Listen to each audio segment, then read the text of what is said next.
Hey everybody, welcome back to our neck of the woods. So today's video, I'm not sure how much is going to get done. It is 20 degrees outside, and when I usually say that, it's 20 something, but today it is in fact exactly 20 degrees.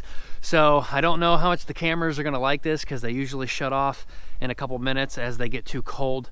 But today we got a few things to do with building and finishing out the ladders on the more north side of the house. And then later in this video, we've got some heavy equipment coming on Saturday and some dump trucks, and we'll go over that in a little bit. Stay tuned.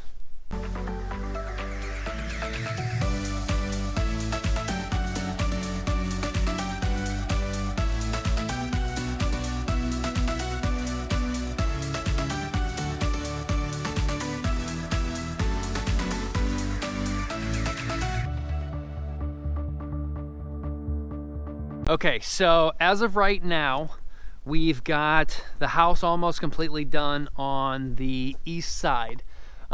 Yesterday, we started figuring out the ladders. We started getting all of the peaks on, so those are completely done. And we got more than halfway completely done all the way up with the sheathing to the peaks. Now, again, I stopped short over on this side because the ladders aren't on. And just from that one panel alone, it is actually a huge pain in the butt to be pushing the plywood back up and then getting under there and putting the ladders on. So right now I've got a brace on there, kind of pushing it up and holding it where I want to be. That outside fascia board helped by picking it back up because obviously it's not going to want to bend down being a 2x6, and it's obviously supported on the next 4 trusses over, or 3 trusses plus the ladder. And then I made some walking boards going up there, some 2x screwed down to the decking so I have something to stand on. So wish me luck. It is definitely snowy up there, but hopefully those ladder boards keep me connected. And I've also got a rope on the top, and I'm going to put the boom kind of down here at the edge. So if I fall and the rope's not long enough, if I can't hold on to those 2x screwed down, the bucket will catch me. So kind of a triple redundant system because it is snowy, and I tried going up there yesterday and doing some ladder work, getting that front fascia board on. And yesterday we also completely finished that side of the house. So as you can see, all of the zip panels are completely done all the way up, and it's screwed into the house now. So this gable end truss now can't go anywhere. It's completely bolted in going this way into the house, or into the garage truss. The only thing we have to do is that truss has a little bit of a bow in it where the 2x4 supporting braces should have been pushed out a little bit more. It is cut now, so we're gonna have to put a 2x to push and kind of wedge down in there to push that end truss a little bit more that way. But then it should be fine, and then we can start knocking out the rest of the sheathing and completely finish this side of the house. And then again, I think for the rest of today, I'm going to transition to the back of the house, finish out all the fascia boards there, and then start getting set up to where we can start sheathing the west wall, or the west roof, and go from here. So wish me luck. I got a little GoPro on my head that I've used before, but we'll see how the footage looks. When I usually look back at it, it makes me sick because your head moves more than anything else than if it was just more stationary. So we'll see how it works out, and I'll see you guys back in a little bit.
All right, so that was a quick 19 and 19 cut. These ones happen to be 20 inches long. Again, the determination for the overhang is basically wherever the last truss falls, putting that plywood halfway on that one, which should be truss number 4 in, and then whatever it overhangs to the end of that plywood, that's the overhang. It was supposed to be 2 feet. It's somewhere around there. Some of the ones over here I think are around 19 something, like 19 3/4.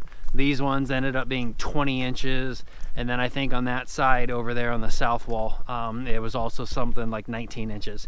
So if you add on the 1.5 inches for the inside 2x6 and the 1.5 inches outside 2x6, then you end up getting somewhere around roughly 23 inches total of overhang. The goal was 24, but again, close enough. I think it looks okay aesthetically. Being so tall up, I wanted enough of an overhang that it would look right. When you got a really tall house and you only have like a foot or so overhang, I think it looks goofy. But then there's other people out there, like some other famous YouTubers I'm sure you guys have seen, who were building an all timber frame house. Their house is also 30+ feet up. They've got a 12-12 roof, but their overhangs are 4 feet.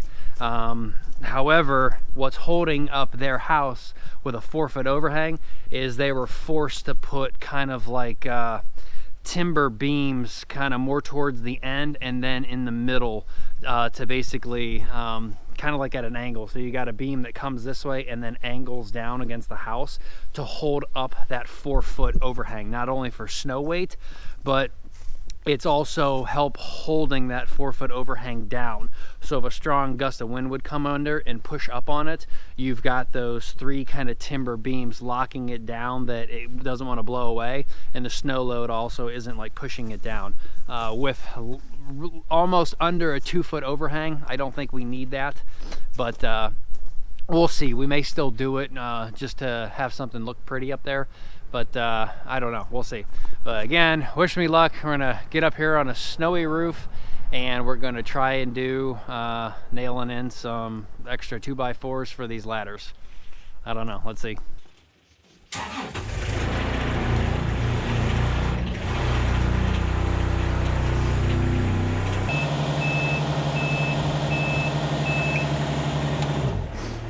Well, the lift is frozen.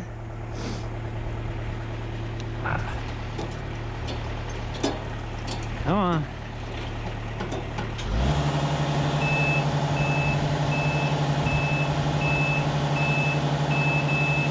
Side to side's not working at all, but the up and down is.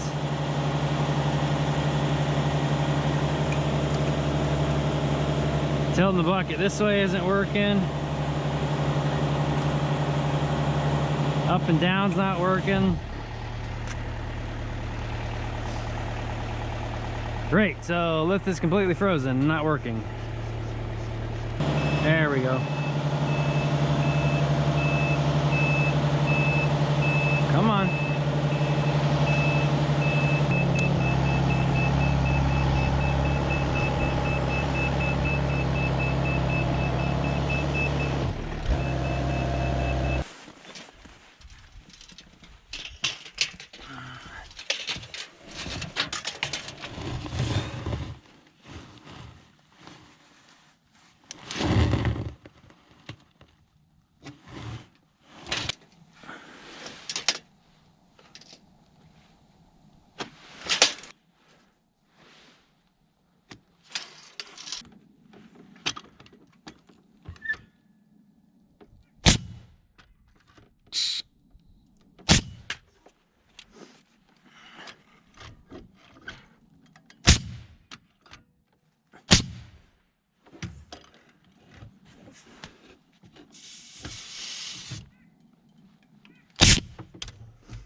Now, for you non-roofers out there, this is not the way to do it. Don't do what I'm doing. I made the mistake that all 3 of my end trusses should have been what's called a drop truss. And a drop truss is still an end truss, but they literally make it 1.5 inches dropped versus all of your other ones. So instead of running the 2x kind of in like that, or even if you wanted to upgrade to a 2x6, you would take the 2x, lay it flat. You would go over top of the drop truss and then butt right up flat up against the second truss in. Therefore, you would nail through the second truss this way, going through the side of it and going into the 2x that's laying flat, and then you would nail straight down through the 2x into the drop truss. So now you've got 2 trusses holding that 2x up that it's not going to want to pitch down. That's the proper way to do a ladder. I unfortunately have to do it this way, but I'm pretty confident in it because this is the same way I did my shed. And basically, once the sheathing is on top, it's not going to want to dip down really. And then underneath of that sheathing, underneath of that end or that ladder there, we're going to go with some pretty stout, probably LP smart siding, and that's like 7/16 of an inch thick, maybe a little thinner. It's probably thinner than what wall sheathing is. But you put that LP smart siding up under there, and that's going to go and nail up to that 2x6 that's bolted to the house and the 2x6 that's on the end there, and that's basically going to build a box. So you're not going to really want to be able to bend that, because that LP smart siding, the only way to bend that down now is if that LP smart siding basically were to buckle and then drop down, and you're not going to buckle OSB like that. So once it's boxed out completely, I'm confident that it'll stay up there and it won't be a problem. And then, sorry, already several minutes into this video, how am I feeling? I'm definitely thinking now my ribs are broken. It's hard to breathe. Whenever I take a big breath in, it hurts like crazy. I think we're 4 or 5 days out now from the fall, and it doesn't feel any better. I still get real sharp pains, and the pain kind of moves around. So even though it's kind of down and under my pec here, my pec muscle sometimes hurts really, really bad. So I think it's the nerves are radiating the pain from the bone that's broken, or even maybe 1 or 2 ribs that are broken. But I'm getting it done. Yesterday I worked, and I was putting those 55-pound sheets above my head. One of the guys was putting them up on the lift. I was then pushing them up over my head and giving up to the guy up there. And then I've done all of the nailing. So, I mean, I'm getting through it. It just sucks that it is what it is, but it's not like the bone or the rib is completely cracked in half. It's probably just a fracture. And there's nothing that you're gonna do with a fractured rib anyway, except sit around and do nothing for 6 to 8 weeks and catch pneumonia because you're not breathing and working and moving. So it's good to be out here sweating and opening my lungs up and using that lung, as opposed to kind of letting it go dormant. So it is what it is. And speaking of me doing the nailing, I've kind of been adding up all the costs now. I'm pretty sure me doing this roof with 2 to 3 guys coming out and helping, I actually am going to spend more than that $6,400 that the company was going to charge me. But again, the company's MIA, so, you know, kind of forget them. But it is going to cost more with the lift cost and having to pay them the labor rate. And I haven't paid them always per sheet, because when they're helping me like put the peaks on and stuff, there's nothing that I can do there. So we kind of agreed more of like an hourly rate for when they come out. But adding it all up last night, it is basically going to cost me more than $6,400 and to pay a company to come out here and do it like in a day or two, because it's taking me like a week or 2 to do it. So is what it is, I guess. But in the end, I can officially say that I personally have now basically put in every single nail and screw in this house by myself. Yeah, my dad's, you know, helped out a little bit, like, you know, screwing in the trusses on the one side, but we still have to go back and put in all the hurricane straps, nail it down unofficially, and not just use construction screws, which I may have him back out here and he may knock out one side of the house as I do the other side of the house. But You know what? Yeah, it may cost me a little bit more money, but when it's done, all said and done, I can say I officially built this house pretty much all by myself, as opposed to paying, you know, someone else to do work for me. So I guess that's one positive light. But I'm gonna get these 2x6s up here, finish up the ladder going that way, and then we'll try to get to the other side and go from there.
All right, everybody, another day coming to a close.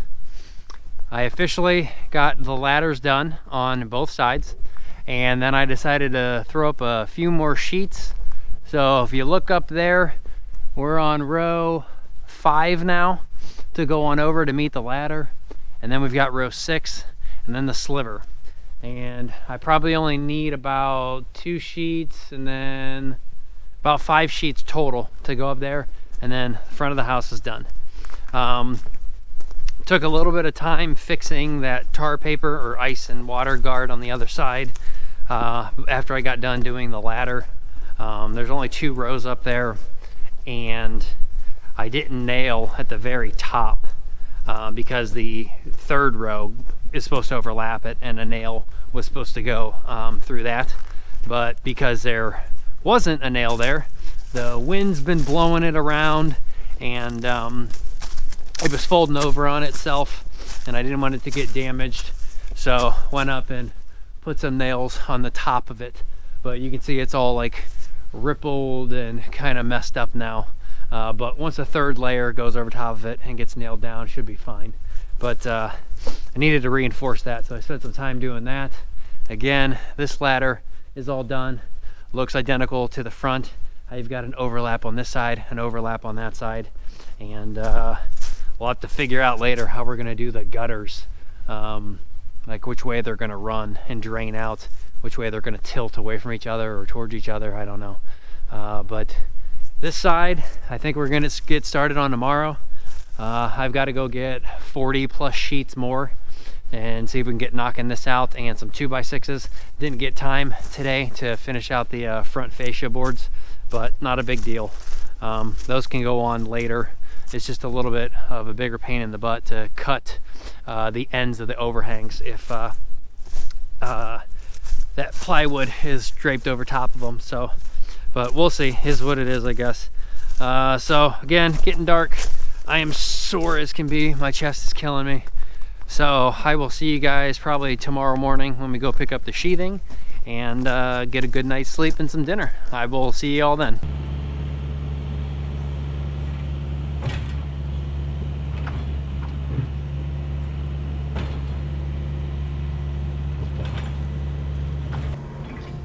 So I recorded an intro for the day, but the audio was all messed up and I couldn't fix it in editing. But as you just saw in the title there, I had to take the day off yesterday on Friday and get back to work here on Saturday. Basically, we rented that case skid steer and this excavator, and I've got 2 trucks coming out today. Both of them around $75 an hour. The excavators are costing me about $500 and something for Saturday and Sunday. So we're trying to get as much dirt out of here as possible. In one of the videos, the second video actually, when Erin gets a pony, that's her new lease, which if you questioned why Erin asked for a horse in her birthday video, she doesn't own it herself, she leases it. But she would like one all of her own, but unfortunately boarding, food, vet bills, and everything are pretty expensive, so we can't afford it right now. So she is leasing that horse that she has. But the owners of the farm need all of this dirt. They've got a pond that they want to fill in, and from what I hear from the truckers going over there, they pretty much can take all 300 to 400 yards of this stuff today. Now, my neighbor's going to take several loads also. They need some to flatten out and fill in a cistern that they have going on where they tore down an old house. So we're trying to get as much of this dirt out of here as possible today. I don't know how much we're going to get done. This excavator isn't the biggest. It's got a 3-foot bucket. But once they're out of here today on Saturday, I will have the excavator and skid steer again till Monday. I'm going to go ahead and remove some stumps. We're going to use that skid steer to take a lot of this dirt to the back too and put behind those orange shooting stops that you see there in the background, and give a little bit more protection from any neighbors, any stray bullets and stuff like that when we're out shooting. Then we're going to use that skid steer and the grading bucket to help start grading around the house a little bit better, because you can get a lot more up close and personal than I can with my tractor. Not to mention that thing's a heck of a lot heavier, so we can smooth it out, and it's a bigger bucket. And then you got the tracks also that you can kind of crush and compact everything down. But today started out kind of hard, as you just saw. This stuff is like absolute concrete within the first like 6 to 7 inches, and then it's just normal dirt after that. But it's definitely a hard, heavy clay, and hopefully we get most of it done, but you'll see here in a little bit.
Right, well, that wraps up about 8 hours of dirt moving.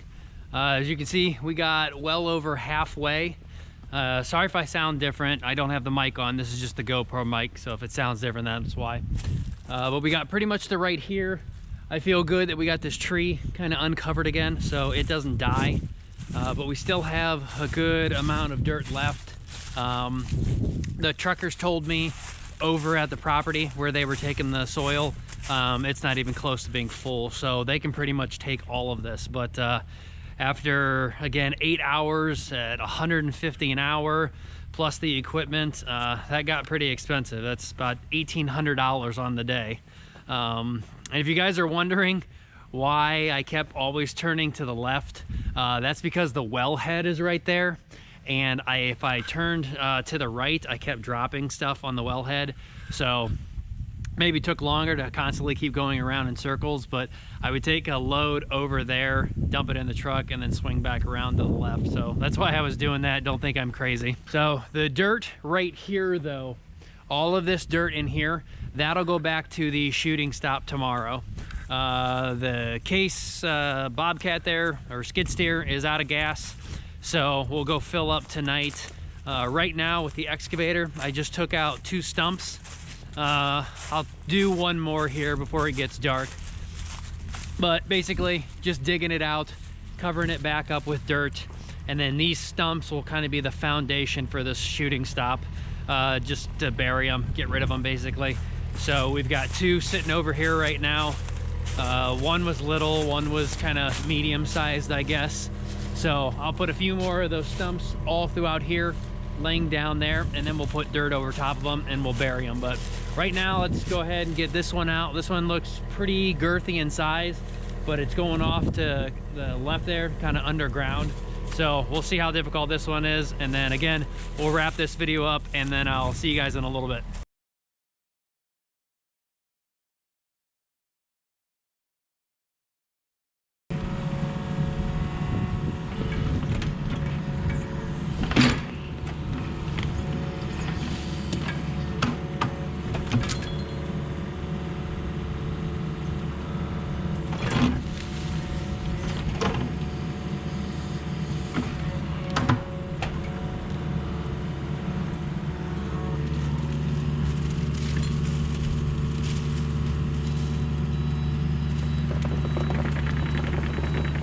What a shocker, the GoPro footage froze because it's probably too cold.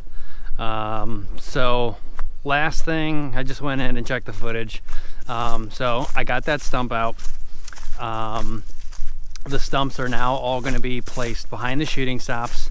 Tomorrow we're going to take all of this loose dirt here and we're going to use the skid steer, and all of that dirt is going to go back for a shooting stop. Now I can't remember what I said and what I didn't say because of what stopped recording when it did, but we got over halfway done, probably more than that actually, because these piles, as you can see, were a lot further out than what this pile is right here. So we still have a lot of dirt left to go, but the good thing is that the horse farm where this dirt's going, they can pretty much take it all. So that is good for us. I'm gonna wrap this video up here though. You guys get the idea. We've got plenty more stumps to take out. We've got more dirt to move tomorrow. It does say 100% chance of snow tomorrow, so there'll be no working on the house. I don't know how much skid steering I'm gonna do because I still hurt like crazy. My sides and ribs is just absolutely killing me. So again, we're gonna wrap this video up here. As always, please like, subscribe, comment if you guys have any questions. We love hearing from you. We love for this to keep on going and the support that you guys are all giving us. So I hope you guys enjoy the video. We will see you next time, and I hope you guys all take care.